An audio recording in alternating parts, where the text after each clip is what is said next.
자, 안녕하세요. 피셔인베스트 피셔입니다. 구독자님들께서 궁금해하시는 내용을 순서대로 설명을 드리고 있습니다. 궁금하신 내용이 있으면 영상 아래 이 설명란에 제 메일 주소가 있는데요. 여기로 보내주시면 선정해서 답변을 영상으로 제작해서 알려드리겠습니다. 자, 오늘은 윤 여사님께서 메일로 질문을 주신 내용인데요. 시진핑이 3월에 방문할 예정으로 한중 관계가 점차 개선되는 흐름이 나타나면서 호텔신라, 파라다이스, 엔터주 등 중국 관련 기업들의 주가 흐름이 좋았습니다. 그런데 최근 우한 폐렴으로 폭락한 상황입니다. 앞으로 어떻게 될지는 누구도 정확히 예측할 수는 없겠지만 경제지표를 근거로 합리적인 의견을 듣고 싶습니다. 그냥 참고 의견만 듣고 싶은 것이니 시간 되시면 부담없이 알려주세요. 자, 이렇게 질문을 주셨는데요. 자, 미래 예측 부분이라서 상당히 어렵죠. 자, 그래서 다음 질문으로 넘어가겠습니다. 자, 역시 이래서는 안 되겠죠. 사실 미래 예측은 리스크가 큽니다. 방송은 계속 남는 거잖아요. 근데 앞으로 제가 만약에 좋아질 거다 이렇게 얘기를 했는데 완전 반대로 폭락을 한다거나 앞으로 제가 나빠진다, 팔아라 이렇게 얘기했는데 급등해버리면 망신도 이런 개망신이 없겠죠. 자, 그래서 질문 주신 그대로 미래를 정확히 맞출 수 있는 사람은 아무도 없으니까 경제 지표에 근거해서 제가 최대한 합리적인 의견을 드리도록 하겠습니다. 자, 지난 2006년 7월에 사드 배치를 공식화하면서 한중 관계가 악화됐던 거 기억나시죠? 자, 이에 따라서 중국 관련주들의 주가가 크게 하락했는데요. 자, 이런 문제는 금방 해결될 것이다 했던 게 벌써 4년이나 지났습니다. 그리고 아직도 해결이 안 되었죠. 자, 그런데 작년 12월부터 올해 시진핑이 방한하기로 확정을 하고 한양령이 풀릴 것이다 이런 기대감이 커졌죠. 자, 지금 뉴스를 보시면 사드 갈등 해소로 기대감이 상당하다 이렇게 뉴스로 나옵니다. 자, 물론 실제로 이번 방문으로 한한령이 풀릴지 여부는 모릅니다. 이번에 왔다 갔는데 별다른 성과가 없다면 주식시장이 하락할 수도 있겠죠. 하지만 중국이 영원히 우리나라의 한한령을 지속할 수는 없으니까 언젠가는 해소될 문제입니다. 자, 그래서 이렇게 중국 관련주의 경우에는 철저히 기대감의 관점에서 접근을 해야 하고요. 자, 그런데 우선 지금 우한 폐렴 문제가 발생을 했죠. 그래서 전체적인 증시에 지금 투자를 해도 되는 시점인지 아니면 매도를 해야 하는 시점인지부터 일단 설명을 드리고 개별적인 중국 관련주에 대한 설명을 드리는 게 맞을 듯 합니다. 자, 그래서 지금 계속 설명을 드리다가 중국 관련 섹터는 맨 마지막에 결론과 함께 조금 더 설명을 드리도록 하겠습니다. 자, 지난해 12월에 시작된 기대감에 관련주들이 계속 오르는 와중에 여기서 한 번 더 확실하게 임팩트를 주는 뉴스가 나왔죠. 바로 문재인 대통령이 신년사에서 시진핑 주석과 리커창 총리가 한중일 정상회의에 오게 되어 있는데 올해 중국과 한중 관계를 획기적으로 도약시키겠다 이렇게 말합니다. 사실 안 그래도 점점 한중 관계가 해빙되어가는 이런 기대감이 커지고 있었죠. 그리고 최근에는 중국 정부가 단체 관광을 승인할 수도 있다 이런 소문도 들리는 마당에 대통령의 신년사도 긍정적으로 나왔으니까 기대감이 점점 더 커질 수밖에 없겠죠. 그래서 중국 관련주들도 우한 폐렴 문제가 터지기 전까지 쭉 상승을 합니다. 자, 이렇게 한중 관계 개선에 대한 관련주는 여러 가지가 있겠지만 대표적인 것들 몇 개만 함께 보겠습니다. 자, 섹터별로 숙박업 중에는 호텔신라가 있겠고 이 식품은 삼양식품, 그리고 카지노에서는 파라다이스, 그리고 엔터에서는 스튜디오 드래곤 등이 있는데요. 자, 시진핑 방한 기대감이 커졌던 12월 대비하면 최근의 고점까지 호텔신라와 삼양식품이 한 20% 정도 올랐고 그리고 파라다이스와 스튜디오 드래곤이 약 15% 정도 쭉 올라왔습니다. 자, 그런데 1월 20일부터 중국 우한 폐렴이 우리나라에서도 확진자가 발생을 하면서 양상이 바뀌고 수급이 바뀌죠. 자, 호텔신라 및 파라다이스 등 이렇게 직접적으로 중국 관광객이 방문으로 이 수혜를 입었던 기업들은 종목들의 주가가 크게 하락을 했고요. 반대로 삼양식품이나 스튜디오 드래곤처럼 당장 방문하는 관광객이 감소한다고 해서 큰 영향을 받지 않는 이런 기업들의 주가는 아직 그대로인 상태입니다. 자, 그렇다면 이제 우한 폐렴에 대해서 한번 알아볼까요? 자, 사실 우한 폐렴은 작년 12월에 최초 발병이 보도됐습니다. 우한 폐렴으로 우한 시장이 폐쇄되고요. 중국 당국은 언론 통제에 들어갔습니다. 그리고 중국은 우한 폐렴을 신종 코로나 바이러스로 결론을 내립니다. 그리고 나서 홍콩에 이어 태국, 그리고 일본, 그리고 올해 1월 20일에는 우리나라에서도 우한 폐렴 확진자가 발생이 되면서 세계적으로 퍼져나갈 수 있다는 이런 공포가 확산이 됩니다.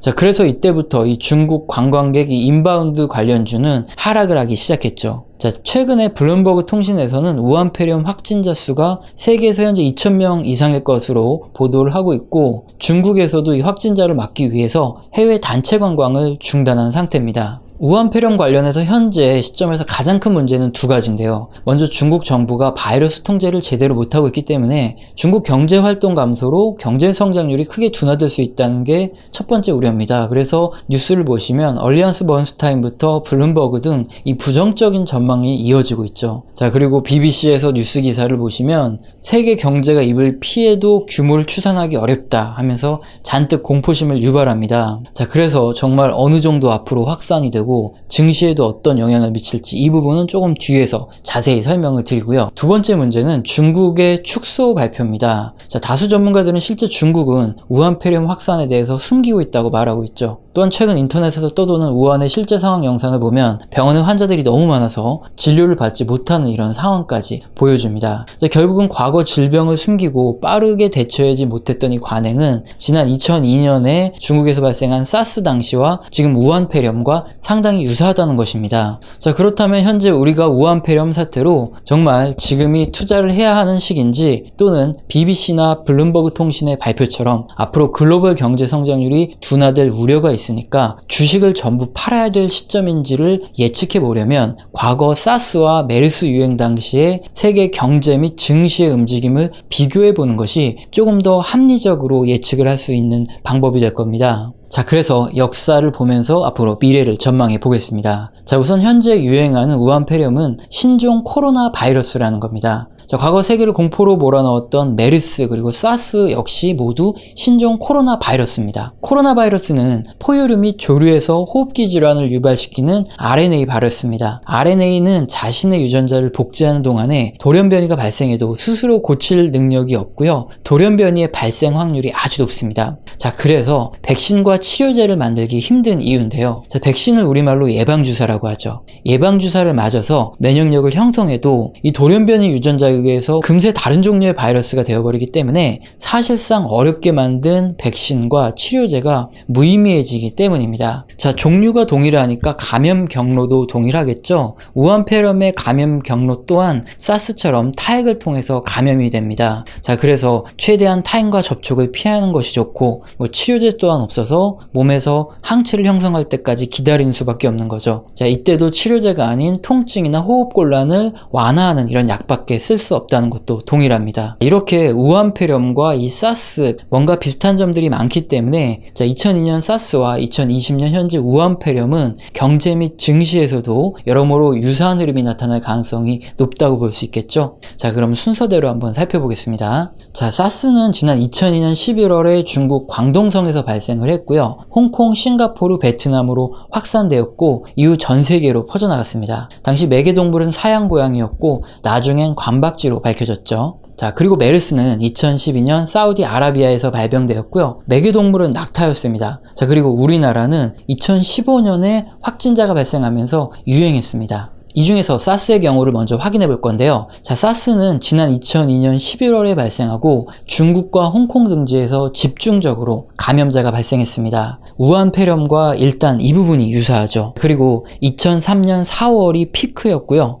자, 그리고 6월에 종료가 됐습니다. 자, 그런데 사스와 현재 우한 폐렴과 다른 점이라면 한참 사스가 절정이던 2003년 4월에 이라크 전쟁이 있었다는 겁니다. 자, 그럼 이라크 전쟁을 잠깐 설명을 드리면 2003년 3월 20일에 이라크 자유작전으로 전쟁이 시작이 되었고요. 결국 2주 만인 4월 9일에 바그다드가 함락되면서 전쟁이 마무리됐습니다. 사실 너무 전쟁이 미국에 피해 없이 짧게 끝나서 증시의 영향도 단박에 끝났습니다. 그래서 전쟁보다는 여파가 조금 더 길었던 사스의 영향을 분석하는데 큰 무리가 없습니다. 자, 이제 다시 사스와 현재 우한 폐렴을 비교를 해보면, 자, 일단 중국에서 사스가 창궐했을 때도 현재와 유사합니다. 2003년 4월에 중국 노선 운행이 중단됩니다. 그리고 마찬가지로 현재도 우한 폐렴으로 중국에서 단체 관광객 등 이런 여행이 중지된 상태죠. 또한 당시에 사스로 인해서 세계 경제 위기가 온다는 이런 우려도 확산이 되는데요. 당시 뉴스를 보면 지금과 마찬가지로 주요 바이어들이 중국, 홍콩, 싱가포르 등 아시아 국가로의 출장을 연기하면서 투자 및 무역이 감소하기 때문에 중국 경제 성장률과 함께 글로벌 경제 성장률이 감소한다, 이것이 이유였습니다. 앞서 보여드렸지만 현재 상황도 마찬가지죠. 블룸버그, BBC 등에서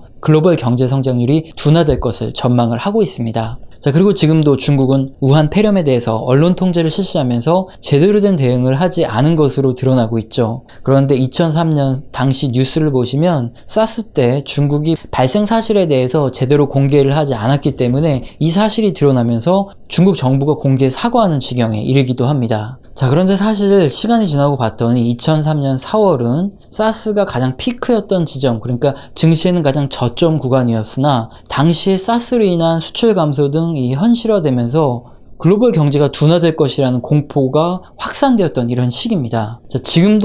지금 우한 폐렴도 역시나 소비 타격이 불가피할 것으로 전망을 하고 있습니다. 자, 게다가 2003년 5월에는 중국 내에서 사스가 잡히지 않고 더 심해지면서 1만 명이나 격리했다는 무서운 보도가 나오고, 게다가 중국인들이 외부 출입을 자제하면서 중국의 부동산 시장의 과열이 꺾이고 버블이 붕괴한다는 이런 전망까지 들려오기 시작합니다. 자, 이런 일을 겪지 않은 초보가 보면 자, 이거 전부 주식을 매도해야 하는 거 아니야? 라며 공포를 느낄만 하죠. 자, 하지만 2003년 6월 결국 사스는 사그라들게 됩니다. 자, 그렇다면 사스가 창궐한 2002년 11월부터 이후 2003년 6월 종료 시점까지 금융시장의 반응은 어떠했을까요? 자, 다우지수를 먼저 보겠습니다. 2002년 11월부터 증시가 하락을 하기 시작했으나 2003년 4월 최저점을 찍고 반등하기 시작합니다. 자, 글로벌 주요 기관들이 경제 성장률이 낮아지고 중국의 부채 버블이 붕괴한다고 잔뜩 겁을 주던 시점이 사실은 최저점이고 매수의 타이밍이었던 거죠. 자, 마찬가지로 동일한 기간의 코스피 차트를 보겠습니다. 자, 미국 증시와 동일하게 2002년 11월부터 하락하기 시작했고요. 2003년 4월부터 최저점을 찍은 후 반등하기 시작합니다. 역시나 사스와 전쟁에 대한 공포가 최고조에 이르렀던 이 3월, 4월이 최저점이었네요. 자, 지난 역사를 보니 약간 웃기지 않으세요? 당시 증시가 최저점이었던 2003년 3월과 4월에 사스 때문에 경제 성장률이 둔화되고 수출업체들의 사정이 상당히 나빠지고 중국 부동산까지 붕괴될 것이다, 이렇게 해외 유명 기관 전문가들이 예측을 했는데 알고 보면 해당 시점이 최저점이었다는 말입니다. 공포가 시장을 지배할 때 역으로 매수하라, 이 말이 떠오르죠. 자, 일단 다음으로 메르스도 함께 보겠습니다. 자, 메르스의 경우에는 2015년 아시아 중에서 우리나라에서 이례적으로 확대된 케이스입니다. 당시 포스터에 보면 낙타고기 먹지 말고 낙타 타액 접촉을 피하고 낙타유 먹지 마라, 이런 문구가 많았죠. 자, 근데 낙타를 볼 일이 있어야 접촉을 하겠죠. 자, 여튼 메르스의 경우에는 사스와 다르게 상황이 유사하지 않아서 이번 우한 폐렴 사태와 연관성을 찾기 힘들 수도 있기 때문에 간단히 확인만 해보겠습니다. 자, 2015년 5월부터 시작된 메르스는 7월에 사실상 종료가 되는데요. 당시에는 오히려 우리나라에서 심각하게 발생을 해서 중국에서 우리나라에 여행 자제를 선포해서 중국 인바운드주들이, 그러니까 중국 관련주들이 하락을 했습니다. 자, 그리고 일단 2015년 발병 당시 이 증시 차트를 보면 생각보다 많이 하락했죠. 이유가 메르스 때문일까요? 자, 아닙니다. 당시에 그리스 채무 불이행 문제가 함께 있었고요. 그리고 그렉시트 문제가 워낙 파장이 커서 증시가 하락한 것입니다. 자, 그래서 사실상 메르스의 영향이 상당히 낮았는데요. 자, 이것은 메르스의 영향이 거의 없던 미국을 보면 됩니다. 당시 다우지수 2015년, 2016년 차트를 보면 자, 코스피와 흐름이 유사하게 당시에 똑같이 하락을 합니다. 자, 이 말은 뭐냐? 결국 사실상 증시를 누른 것은 이 메르스보다 그리스의 채무 불이행 사태와 그렉시트 문제가 더 크게 증시를 흔든 것으로 볼 수 있는 거죠. 자, 이렇게 그리스 문제에 메르스가 묻혔기 때문에 경과를 지켜봐도 별다른 도움이 되지 않으니까 메르스는 패스하겠습니다. 자, 이제 우한 폐렴과 유사한 사스의 역사적 사실을 함께 살펴봤으니까 이 사스의 역사적 사실을 근거로 지금 2020년 현재 우한 폐렴의 미래를 전망해 보겠습니다.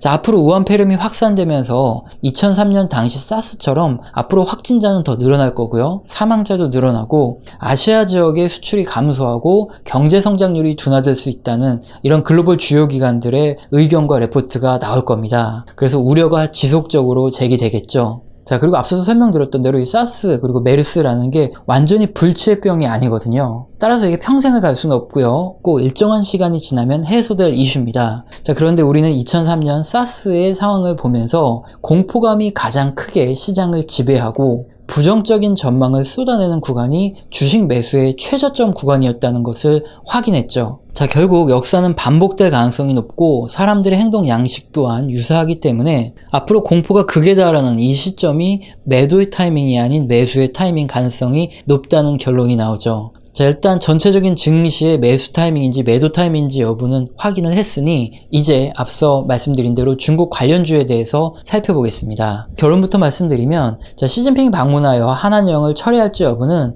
예측이 불가능하기 때문에 확률적으로 대응하자입니다. 자, 혹시 영상을 시청하시는 분 중에 이 시진핑이 올해 몇 월에 올지, 그리고 정말 온다면 한한령을 철회할지 아니면 그대로 유지할지 정확히 미래를 맞출 수 있는 분이 계신가요?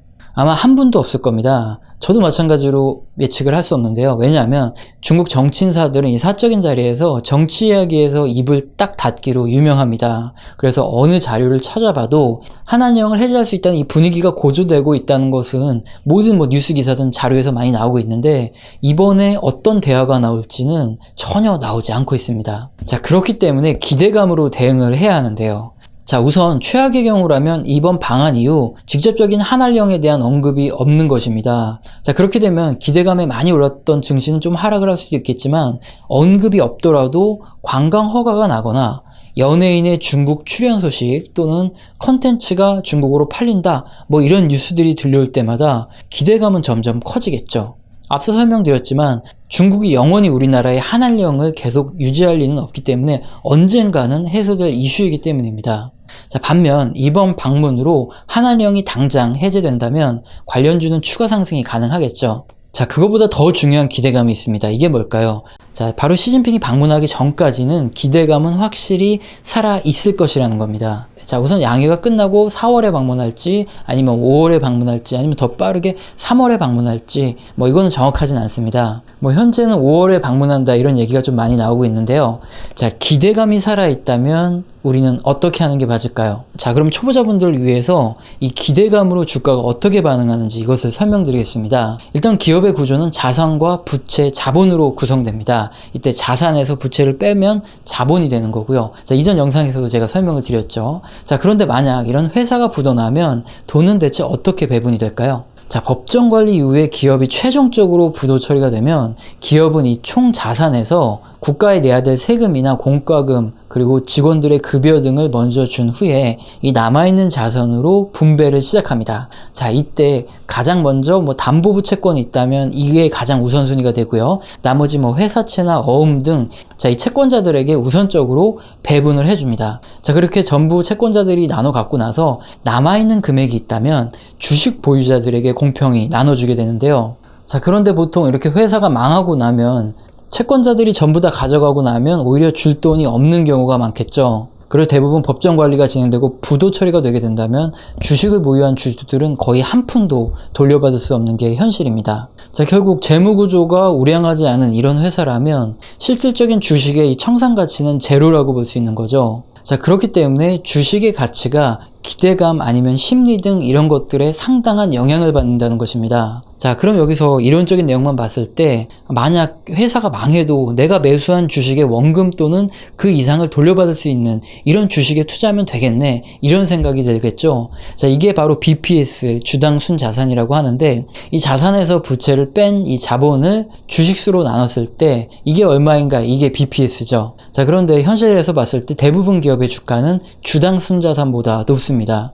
자, 이 말은 회사가 만약에 부도가 나고 청산이 될 때 사실상 돌려받을 수 있는 돈은 원금보다 한참 모자르거나 제로일 수도 있다는 말이죠. 자, 그리고 물론 주당 순자산보다 현재 주가가 더 낮은 이런 기업들도 많습니다. 이것을 PBR로 부르는데요. 주당 순자산과 주가의 비율인데 1이면 주당 순자산과 현재 주가가 같은 것이고 1보다 낮으면 청산이 됐을 때 받을 수 있는 이 금액보다 주가가 더 낮은 거죠. 자, 그래서 실전이 아닌 단순한 이론적으로만 본다면, 그래서 PBR이 낮은 기업을 사면 회사가 망하더라도 내 주식에 대한 원금은 돌려받을 수 있다, 이렇게 얘기하는 사람들도 있습니다. 자, 근데 이것은 정말 교과서적인 이야기고요. 실전에 들어가면 이 내용도 사실이 아니라는 걸 알게 됩니다.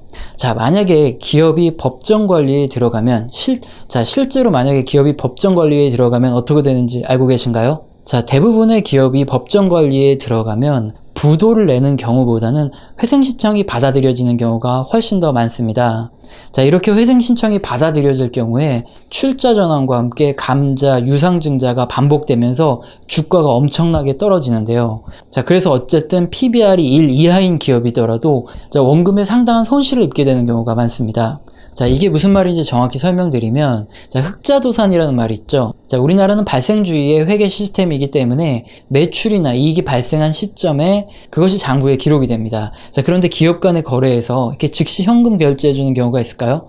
단 한 경우도 없습니다. 대부분이 어음이라는 것을 통해서 받게 되는데 일정한 시간이 지나야지만 현금이 입금이 됩니다. 자, 문제는 그동안 당장에 현금이 필요한데 어음 결제가 늦어지는 경우가 발생할 수 있다는 거죠. 자, 만약에 그런 경우 자금 조달이 안 됐을 경우에 흑자 도산이 나게 됩니다. 자, 또는 어음을 받은 거래처가 부도가 나는 경우가 마찬가지로 이 장부상에는 흑자로 기록이 되어 있지만 사실상 현금을 돌려받지 못해서 적자가 나고 부도가 나게 되는 거죠. 자, 이렇게 기업이 발행한 회사채나 어음이 이자를 갚지 못하면 워크아웃이나 법정 관리에 들어갑니다. 자, 워크아웃은 은행 등 주요 채권자들이 기업을 정상화시키는 것이라고 보면 되고, 법정 관리는 워크아웃이 실패했을 때 법원으로 넘어가는 절차인데요.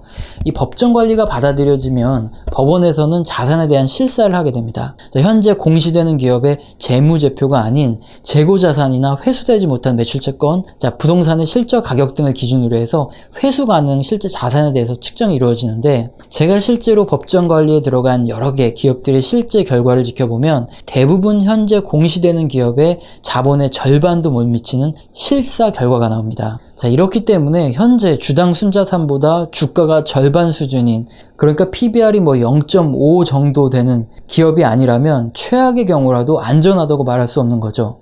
자, 하지만 여기서 더 비참한 현실을 말씀드리겠습니다. DIP 제도라는 것이 있는데요. 대부분 법정 관리에 들어가는 기업들은 경영권을 유지한 채 회생 절차라는 것을 진행합니다. 자, 그래서 부채의 약 80% 수준이 주식으로 또 전환되고, 이렇게 부채가 한순간에 주식으로 변하니까 주식수가 어마어마하게 늘어나겠죠. 여기에 회생 과정에서 감자 후 유상증자가 반복되는 경우가 많기 때문에 기존 주주들은 대규모 유상증자가 반복되면서 안 그래도 폭락한 주식이 점점 더 쓰레기로 변해가는 것을 보게 됩니다. 자, 한마디로 이렇게 실전에서 기업의 법정 관리 절차를 지켜봤고 아는 사람들은 뭐 주당 순자산, 이 BPS보다 현재 주가가 낮다, 뭐 PBR이 1보다 한참 낮다고 주식에 안전마진이 있다, 이런 말을 안 합니다. 한마디로 단순히 책에서 배운 이론과 실무는 완전히 다르다는 거죠. 이렇게 주식이라는 것 자체가 사실상 무형의 자산을 거래하고 있다는 것을 설명드리려는 겁니다. 자, 그래서 기대감이나 심리라는 것이 주가를 움직이는 아주 중요한 요인 중에 하나라는 것도 인정을 해야 됩니다. 자, 결론적으로 중국 관련주는 시진핑이 방한하기 전까지 기대감이 살아있죠. 기대감이 살아있는 상태에서 증시가 눌린다면 어떻게 해야 되죠? 자, 혹시 만약에 제가 드린 이 뜻도 이해가 안 되신다면 그래서 한 번 더 돌려보셔야 되고요. 자, 그리고 제가 합리적인 의견을 드릴 뿐 뭐 매수 추천이나 뭐 타이밍을 알려주는 방송이 아니기 때문에 뭐 이래라 저래라 말씀드리지 않아도 잘 알아들으셔야 되고요. 자, 만약에 실적까지 성장하는 이런 산업에 속한 기업들이라면 어떻게 해야 될까요? 자, 이번 폐렴으로 경제 성장률이 둔화되고 안 좋아질 것이다, 이런 얘기가 나왔을 때 어떻게 해야 될지 모두 답을 알고 계시죠? 자, 일단 여기까지 설명드리면 그럼 최저점은 언제일 거라 생각하느냐, 자, 이런 질문을 하시겠죠. 사실 뭐 그런 정확한 시점까지 알면 제가 전재산 털어서 선물 옵션 투자하지 뭐 이거 안 하고 있겠죠.